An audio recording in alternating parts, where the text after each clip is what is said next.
Allô tout le monde, bienvenue à la deuxième saison de ma série sur Wedgeport. Commençons avec les petites écoles où les leçons étaient enseignées en anglais et en français acadien, à la consolidation qui a façonné l'éducation moderne. Les écoles de Wedgeport étaient plus que des saints baptistes. Elles étaient le cœur de la communauté, les gardiennes de son héritage et la flamme de notre futur. Nous allons entendre de ceux qui ont marché ces couloirs, ceux qui ont enseigné et ceux qui portent l'héritage de l'apprentissage. On va raconter cette histoire à travers de 3 épisodes.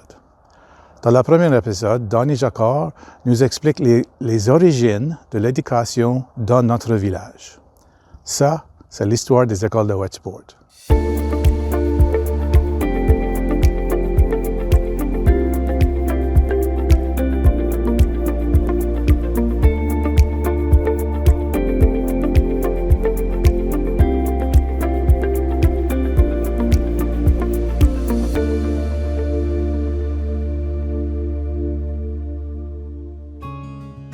Après l'arrivée et la fondation de Wedgeport date de 1767. Qu'est-ce qu'il y avait avant la déportation? Il n'y avait certainement pas un village ici, alors il n'y avait certainement pas d'école. Ensuite, après l'arrivée, qui est normal, c'est évident qu'il y avait très peu de gens qui étaient instruits. Parce qu'on trouve comme, par exemple, les transactions de terre. Le vendeur, l'acheteur et les 2 témoins, il n'y a pas un qui peut écrire son nom. OK, ça fait qu'on voit ça souvent. Mais rendu à vers 1790, j'ai vu des documents. Ça avait été écrit par un nommé Amable Boudreau. Il y avait un sobriquet à Wedgeport, on l'appelait l'évêque, à cause qu'il s'occupait des affaires de l'Église. Mais en plus que ça, il notait, j'ai vu des documents qui parlaient de la pêche, par exemple. Quelle sorte de poissons qu'ils attrapaient, comme des gasparos et des saumons et des thons même, des thons. Et puis, ça lui était instruit. Et puis, à quel endroit il a reçu son instruction, c'est une bonne question.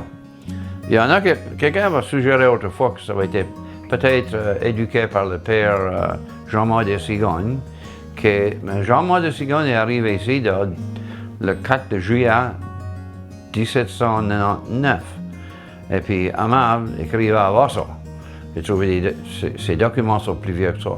Alors c'est pas le même qui a reçu son instruction, mais je sais pas, on ne sait pas exactement alors. Et puis lorsque on entre dans le 19e siècle, on trouve ici et là qu'il y a des gens qui donnaient de l'instruction. Mais est-ce qu'il y avait des écoles formelles? Je le doute. Okay? Premièrement, la province a pensé des lois vers 1818 que les gens devaient aller à l'école. Avant ça, il n'y avait pas de loi. Et puis, ensuite, on trouve des instructeurs locaux, de temps en temps, un local ou même de l'extérieur. Il y avait un Amiro qui était venu ici donner de l'instruction un certain temps. Lui, c'était un gars de Metegan. Et puis, je suis allé dans les registres de l'église de Metegan, paroisse, et puis je l'ai trouvé là. Mais c'est après qu'il était ici. Je crois qu'il était ici avant qu'il s'est marié, puis ensuite, il y a eu des enfants à la Sainte-Marie. Mais de temps en temps aussi, des enseignants locaux, un qu'on trouve souvent. Il a enseigné l'école pour longtemps, c'était un Jean-Baptiste Leblanc. On le trouve souvent, et on a même quelques photos de lui. Et un historien des Army Brown, je pense, le vantait. Il a dit il y avait des bons instructeurs à Wedgeport qui s'appelaient Jean-Baptiste Leblanc. Et puis ensuite, il mentionne aussi, ce même historien-là, il mentionne qui c'était? Dennis McGrath, qui était un bon instructeur. à Wedgeport. Puis Dennis McGrath, il est enterré à Wedgeport. Et puis, dans l'histoire de Wedgeport, les McGraw, on l'appelait les McGraw, il appelait avec des TH, mais on l'appelait McGraw. Il y a une compagnie qui est appelée Dickey & McGraw, qui coupait du bois à Tuscany, et puis il remarqua le bois à Wedgeport, puis de là, c'était chargé sur des gros bateaux, des barques. Et puis ces bateaux-là étaient ici pour rester longtemps, des mois de temps, avant de les charger. Il y en a un, plus tard, ça va être des bateaux à vapeur qui vont venir ici. Mais il y en a un qu'on charge, le Lansing, ça a pris comme 3-4 mois à charger le bois. Ça faisait une grosse industrie dans le village, ça faisait beaucoup de commerce dans le village. Alors, il y a des gens qui pensent que Dennis McGraw, l'enseignant, c'était le même McGraw le bois, mais ça y est pas. Je n'ai pas pu trouver aucune connexion entre les deux. Alors, ce Dennis McGraw, là, ça c'est le McGraw qu'on voit, la famille qu'on voit enterrée dans le cimetière de Wedgeport. C'est pas les McGraw du bois, c'est le McGraw enseignant. Okay? Les gens se mêlent souvent avec ça. Ensuite, il y a des choses qui prennent place de la province dans le 19e siècle, je ne sais pas si je me trompe dans les siècles, le 19e siècle. Dans 1864, on a passé le Free School Act. Et puis, il y avait eu un recensement de 1861. Puis là, on va trouver que 61% des enfants de la Nouvelle-Écosse n'allaient pas à l'école. Alors, c'est pourquoi que c'est Sir Charles Tupper qui a forcé ça. La loi a été passée à Halifax.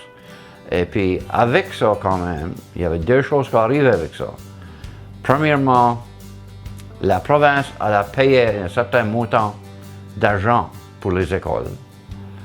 Et puis ensuite, on devait payer la taxe. Alors, beaucoup de gens sont opposés aux écoles. Ils n'étaient pas opposés pour les écoles, ils étaient opposés de la taxe des écoles.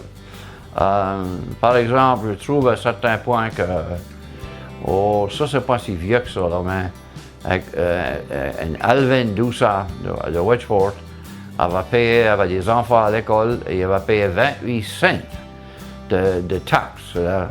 Il appelait ça la school tax. Okay. Mais il y a beaucoup de gens qui étaient contre cette taxe-là.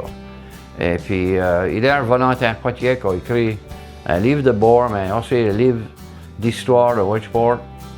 Il disait qu'il y avait des gens, il les a pas appelés des imbéciles, mais proches, là, et puis qui s'opposaient aux écoles. Mais en réalité, c'était pas l'école qui s'opposait, c'était la taxe. Puis il mentionne, surtout la gang de l'autre d'ici, le bout du sud de Wedgeport. Il nomme les Leblancs, ça c'était sur le côté de ma mère. Il y en a un, par exemple, Jérôme Doussa, avait été à l'école avec une hache et démoli des parties de l'école parce qu'il s'opposait à l'école.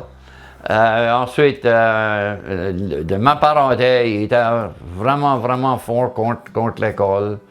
Et puis aussi, il mentionne les Jacquard.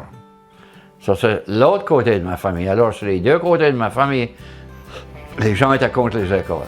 Et encore une autre fois, c'était probablement contre la taxe des écoles. Et puis, il est un volontaire, il dit, il parle des Jacquard et Leblanc, là, puis il dit, c'est étonnant d'entendre ça par des gens qui ne peuvent pas lire l'horloge ou le compas. Alors, il nous va pas trop, là. Alors, comme vous voyez, il y a des temps qu'on faisait du progrès, puis je sens que le progrès n'était pas si fort que ça.